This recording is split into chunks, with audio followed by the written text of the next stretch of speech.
Common entrance test CET 2026 संयुक्त प्रवेश परीक्षा 2026 व्यावसायिक पाठ्यक्रमों के लिए, जो कि विश्वविद्यालय के मुख्य परिसर के लिए केवल यह प्रवेश परीक्षा आयोजित की जाएगी। कुल विभिन्न 17 पाठ्यक्रमों में प्रवेश के लिए प्रवेश परीक्षा आयोजित की जाएगी। नमस्कार, आप सभी का स्वागत है। आप देख रहे हैं प्रयागराज एजुकेशन। प्रवेश परीक्षा 2026-27 के बारे में डिटेल से डिस्कशन करेंगे प्रोफेसर राजेंद्र सिंह, रज्जू भैया विश्वविद्यालय प्रयागराज के विभिन्न व्यावसायिक पाठ्यक्रमों के बारे में। महाविद्यालयों में प्रवेश के लिए प्रवेश की प्रक्रिया सीधे महाविद्यालय स्तर से होती है। तो चलिए इसके बारे में आप जान लें पूरा डिटेल से, कौन कौन से पाठ्यक्रम है, कितनी फीस है, आपका प्रवेश परीक्षा कब होगी, कैसे आप फॉर्म भरेंगे। ये केवल व्यावसायिक पाठ्यक्रमों के लिए है, जो कि विश्वविद्यालय मुख्य परिसर के लिए है। बाकी व्यावसायिक पाठ्यक्रमों के अतिरिक्त अन्य पाठ्यक्रमों के लिए सीधे प्रवेश होता है विश्वविद्यालय में भी, उसके लिए भी आपको ऑनलाइन आवेदन करना होता है। ये जो प्रवेश की प्रक्रिया है वह प्रारंभ कर दी गई है आपकी 12 मई से, और इसकी अंतिम तिथि 25 जून है, और आपका प्रवेश परीक्षा 5 जुलाई 2026 को आयोजित किया जाएगा। आपके प्रवेश पत्र 28 जून को जारी कर दिए जाएंगे। ये है विश्वविद्यालय मुख्य परिसर, जो कि आपका नैनी सरस्वती हाईटेक सिटी प्रयागराज में स्थित है। यह विश्वविद्यालय इन पाठ्यक्रमों के प्रोफेशनल प्रोग्राम्स के लिए आपका प्रवेश परीक्षा आयोजित कराएगा। MCA, LLM, MBA in public policy and governance, MSc AG, कुल 7 विभिन्न डिपार्टमेंट के लिए agronomy, soil science, genetic and plant breeding, plant pathology, seed science and technology, horticulture in fruit science, horticulture in vegetable science. इसके अलावा UG स्तर पर B pharma, BLLB, BCA, BBA plus MBA 5 वर्षीय पाठ्यक्रम, BSc AG ऑनर्स में, और integrated MTech है जिसमें BTech प्लस MTech है AI और डाटा साइंस में। ये कुल पाठ्यक्रम हैं जो कि प्रवेश परीक्षा इसके लिए आयोजित की जाएगी। यहाँ पर देख सकते हैं ये चीज़ें लिखी हुई हैं। इन पाठ्यक्रमों को 2 भागों में बांटा गया है।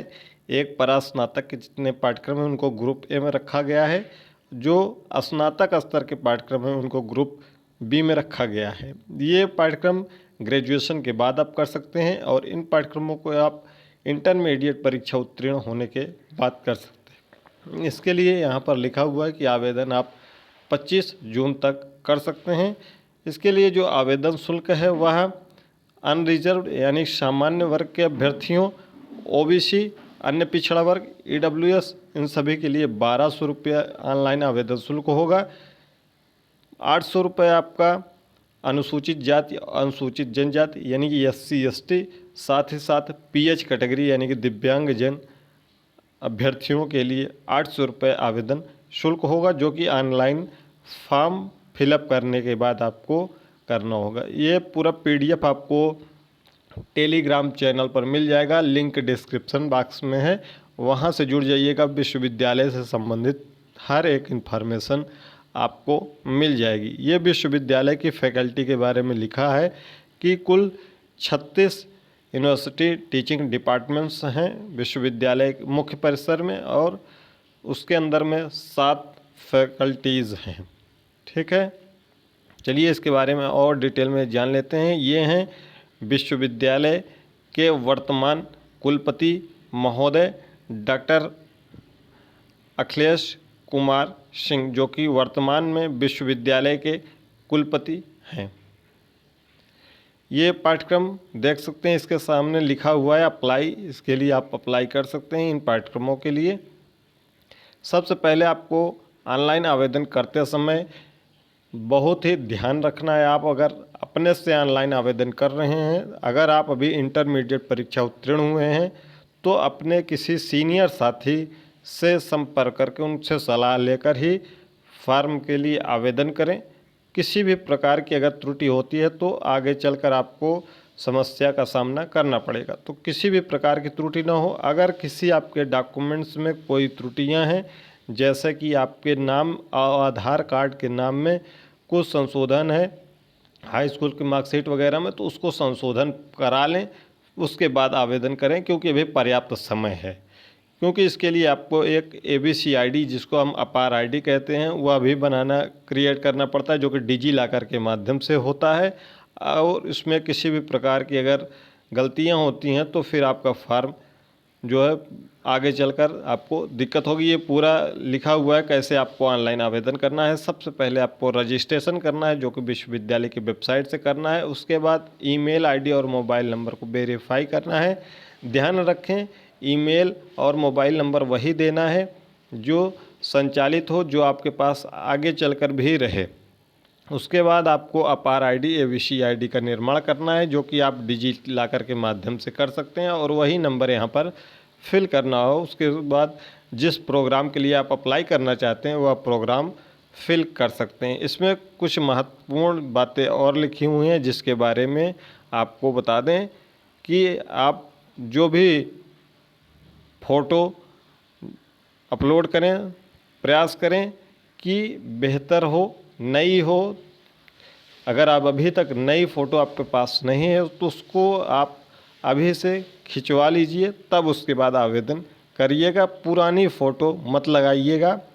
और अगर आप उत्तर प्रदेश के किसी भी ज़िले से कहीं से भी निवास करते हैं तो आपके पास निवास प्रमाण पत्र नया होना अनिवार्य है। निवास प्रमाण पत्र बनवा लीजिएगा, जिसको डोमिसाइल कहते हैं। उसके बाद अगर आप आरक्षित वर्ग से हैं, यानी कि आप EWS वर्ग से हैं, या OBC से हैं, या SC से हैं, या ST से हैं, या PH कैंडिडेट हैं, या स्वतंत्रता संग्राम सेनानी आश्रित हैं, तो ये सभी सर्टिफिकेट आप अपना बनवा लीजिएगा। ये सभी सर्टिफिकेट आपके लिए काम आएगा। अगर आप इस प्रवेश परीक्षा में नहीं भाग लेते हैं तो आप प्रवेश नहीं ले पाएंगे। यहाँ पर लिखा हुआ है non appearance in the CET 2026 and counselling.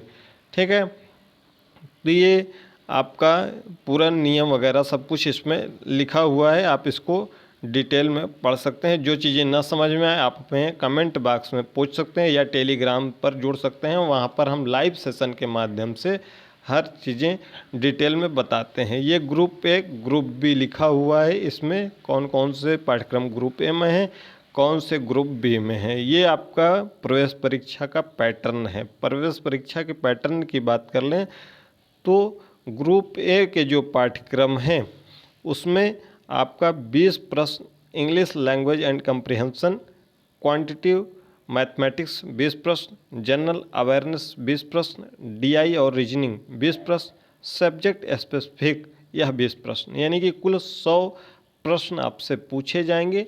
कुल 2 घंटे में प्रत्येक प्रश्न 1 अंक का होगा। किसी भी प्रकार का कोई निगेटिव मार्किंग नहीं होगी। इनके प्रश्नों का लेवल आपका ग्रेजुएशन स्तर का होगा। सेम सिलेबस इसमें भी है, लेकिन इनके प्रश्नों का स्तर जो है आपका 12वीं लेवल का होगा। ठीक है, इंग्लिश लैंग्वेज एंड कम्प्रिहेंशन 20 प्रश्न, क्वांटिटिव मैथमेटिक्स 20 प्रश्न, जनरल अवेयरनेस 20 प्रश्न, DI एंड रीजनिंग 20 प्रश्न, सब्जेक्ट स्पेसिफिक 20 प्रश्न। ये भी 2 घंटे का होगा।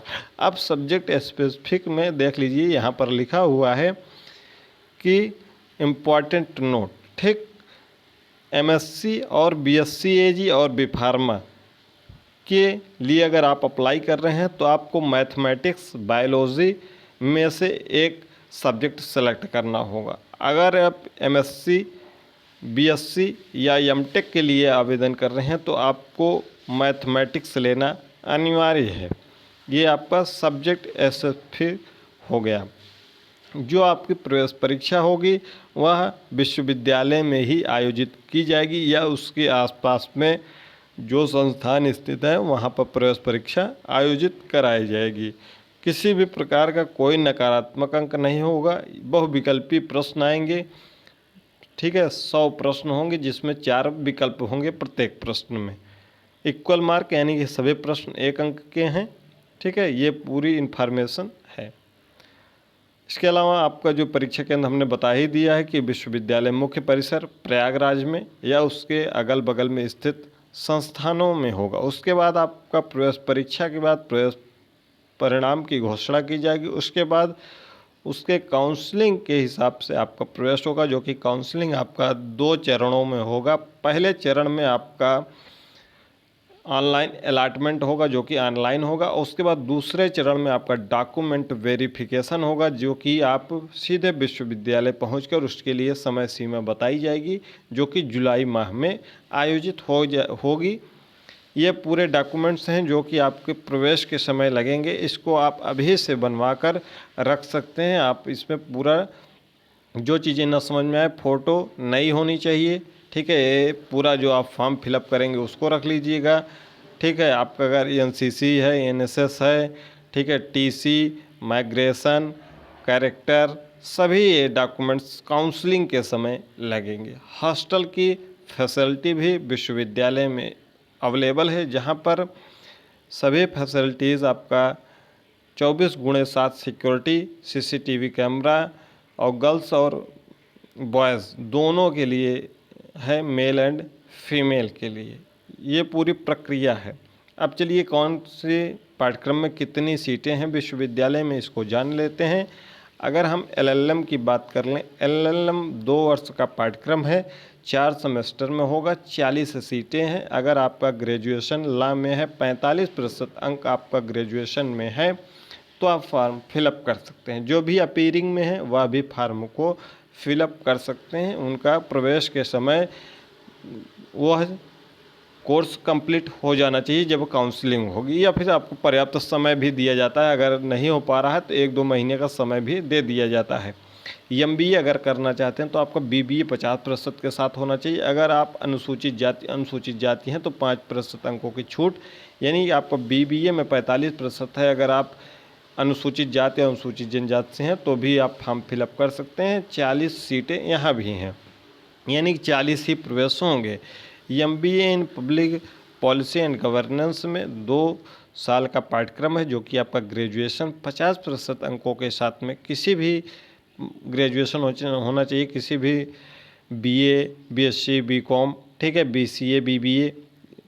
45% SC ST सब में छूट है, आप देख लीजिएगा। 40 सीटें हैं। एमसीए करने के लिए आपका बीसीए होना चाहिए, या फिर कंप्यूटर साइंस में या कंप्यूटर एप्लीकेशन में 50% अंकों के साथ होना चाहिए, जिसमें इसमें भी 40 सीटें हैं। इसके बाद हम एमएससी एजी की बात कर लें तो एमएससी एजी के कुल विभिन्न 7 पाठ्यक्रम हैं। 7 पाठ्यक्रम में 20-20 सीटें हैं, यानी कि अगर हम 20 में गुणा कर दें 7 में तो 20×7 140 सीटें हैं। सब में आपको बीएससी एजी जिसमें भी आप आवेदन करना चाहते हैं सब सेलेक्ट कर सकते हैं। फार्म में ये सुविधा इस बात से प्रदान की गई है कि आप किसी भी पाठ्यक्रम को सेलेक्ट कर सकते हैं और उसी शुल्क में आपका सेलेक्ट हो जाएगा, ठीक है। तो इसको आप सेलेक्ट कर लीजिए, जिसका भी प्रवेश परीक्षा देना चाहते हैं उसको सेलेक्ट कर लीजिएगा। 2 साल का पाठ्यक्रम है, 4 सेमेस्टर में। इसके बाद हम बात कर लें बीबीए का, तो बीबीए आपका 3 वर्षीय जो पाठ्यक्रम है, ठीक है, उसमें आप 12वीं आपको होना चाहिए, किसी भी स्ट्रीम से होना चाहिए 12वीं 50% अंकों के साथ। 120 सीटें हैं। बीए एलएलबी अगर आप करना चाहते हैं 5 वर्षीय पाठ्यक्रम जो कि 10 सेमेस्टर का है, आपका 12वीं होना चाहिए 45% अंकों के साथ। अगर आप ओबीसी से हैं तो 42%, 40% SC ST के लिए है और 120 सीटें इसमें भी हैं। अगर हम बीसीए की बात कर लें तो बीसीए भी 3 वर्षीय पाठ्यक्रम है, 6 सेमेस्टर का है, 120 सीटें हैं। आपका 12वीं होना चाहिए, ठीक है, 50% के साथ, SC ST 45% के साथ, प्लस आपका 12वीं में मैथमेटिक्स या स्टैटिक्स या इंफॉर्मेशन टेक्नोलॉजी या कंप्यूटर साइंस या इंफॉर्मेशन साइंस एक सब्जेक्ट इसमें से कोई भी आपका होना चाहिए 12वीं में, तभी आप प्रवेश ले सकते हैं BCA में।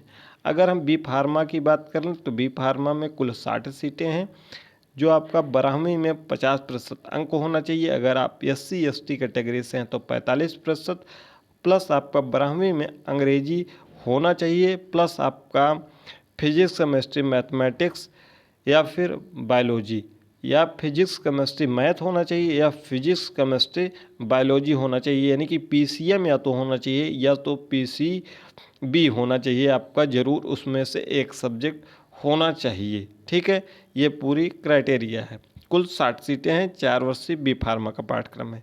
BSc AG की बात कर लें तो 12वीं आपका साइंस ग्रुप से होना चाहिए, मैथ से या बायो से, प्लस 50% अंक होना चाहिए। SC ST के लिए 5% की छूट है, 120 सीटें हैं। इंटीग्रेटेड एमटेक की बात कर लें जो कि आपका डुअल डिग्री है, एमटेक और बीटेक में है, और AI और डाटा साइंस में। ये 5 वर्षीय पाठ्यक्रम है। आपको 12वीं होना चाहिए किसी भी से 50% अंकों के साथ, साइंस स्ट्रीम में होना चाहिए, जो कि मैथमेटिक्स आपका होना ज़रूर है। 60 सीटें इसमें हैं। अब हम आ जाते हैं फीस पर। यहाँ पर फीस लिखी हुई है कि एकेडमिक ईयर 2025 एंड 26 ऑनवर्ड्स, यानी कि 2025-26 से ये फीस लागू कर दी गई है और ये फीस आगे भी प्रभावी होगी, यानी इस वर्ष भी प्रभावी होगी। यहाँ पर आप देख सकते हैं, यहाँ पर जो लिखी हुई है फीस पर सेमेस्टर एग्ज़ाम, पर सेमेस्टर फ़ी, ये फ़ी जो है वो प्रत्येक सेमेस्टर से में आपको ली जाएगी, चाहे प्रथम सेमेस्टर हो, द्वितीय सेमेस्टर हो, तृतीय सेमेस्टर हो, यानी कि जब तक आप पढ़ाई करेंगे, जब तक आपका कोर्स कंप्लीट नहीं होगा। ये वन टाइम फीस है जो कि प्रथम सेमेस्टर यानी इस बार प्रवेश के लिए लिया जाएगा, उसके बाद से ये फीस नहीं ली जाएगी। ये टोटल फीस जो आपको फर्स्ट सेमेस्टर में देनी होगी वह देनी होगी। ठीक है, ये फर्स्ट सेमेस्टर में देना है, और ये इसके बाद second semester, third semester, fourth semester ये फीस आपको देनी है। तो आप अपना जोड़ के देख सकते हैं कि आपका टोटल इस कोर्स को करने में कितनी फ़ीस लगेगी। अगर हम बात कर लें BBA की तो 15,530 पर सेमेस्टर फीस है, और प्रथम सेमेस्टर में जब आप प्रवेश लेंगे तो ये 1720 रुपये सभी को देना होगा। फिर बात कर लें MBA की तो MBA की फ़ीस 19,230 रुपये है। MBA public policy and governance भी 19,230 रुपये है। BSc AG की बात कर लें तो 11,580। MSc AG जो 7 विभिन्न पाठ्यक्रम में सब्जेक्ट हैं उनके हैं 14,080 हैं। इंटीग्रेटेड एमटेक डुअल डिग्री में 29,080 रुपये है। BCA 24,080 रुपये है। MCA 29,080 रुपये है। BLLB 29,080 रुपये है। LLM 33,080 रुपये है।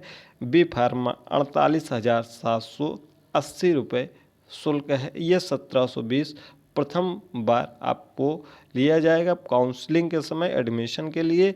फिर उसके बाद जब आप यह कोर्स कंप्लीट कर लेंगे तो आपका 1,000 रुपये का मनी आपका रिफंड कर दिया जाएगी। ये पूरी इन्फॉर्मेशन आप देख रहे हैं प्रयागराज एजुकेशन पर। प्रवेश के बाद आपका 75% उपस्थिति अनिवार्य है, तभी आप सेमेस्टर परीक्षा और इंटरनल टेस्ट में बैठ सकते हैं, अन्यथा आप आगे आपका प्रवेश पत्र रोक दिया जाएगा। जब आप प्रवेश ले लेंगे तो उपस्थिति भी अनिवार्य है। ये पूरी इन्फॉर्मेशन आप देख रहे हैं प्रयागराज एजुकेशन यूट्यूब चैनल पर, जो कि विश्वविद्यालय का एकमात्र ऐसा चैनल है जो कि आपको सटीक स्पष्ट जानकारी हर समय प्रोवाइड कराता है।